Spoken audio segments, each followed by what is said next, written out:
Welcome back to the channel, and today we're going to be talking about the number one reason why self-help programs backfire, okay?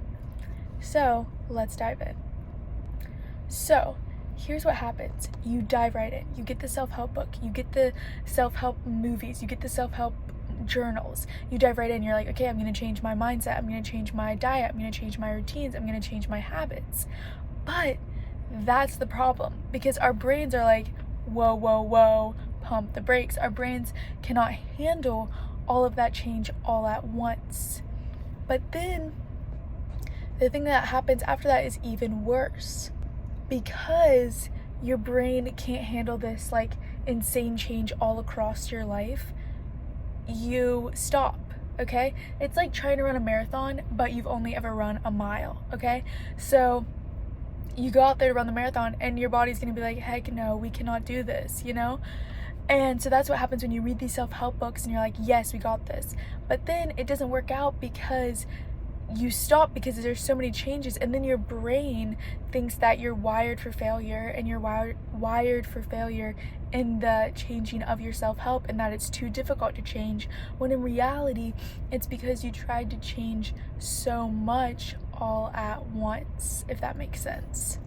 And so the bad thing truly about this is not that like it doesn't work at first, it's that it solidifies in your brain the limiting beliefs that you already have. So like, say you wanted to increase your business for your revenue, change your diet, and start a consistent workout plan. Okay, that's a lot. But say you try to do that all in 1 week. Like every week you're working. Whoa, I'm already feeling stressed out for you.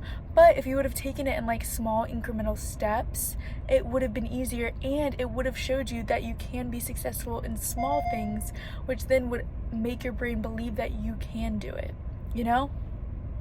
And so the real question you should ask yourself is, am I gonna stop fighting with my brain to achieve the success that I want to have?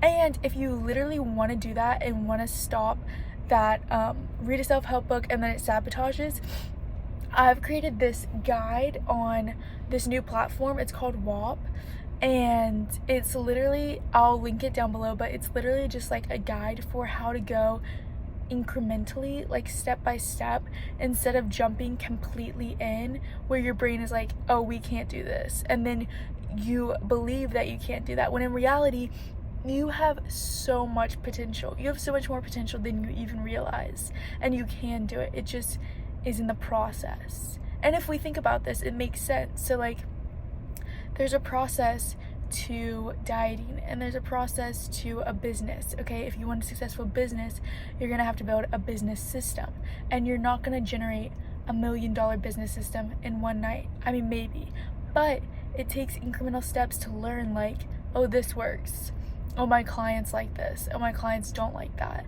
you know, and then you'll get there eventually. So that's it for today. Hopefully that was helpful in showing that you are not the problem. It's the way sometimes the coursework for self-help is designed that sometimes it sets you up for failure, because it gives you a lot of ideas, but too many all at once can be bad. So hopefully this was helpful, and yeah, if you want more information on my mindset guide, I'll link it down below. So thank you guys.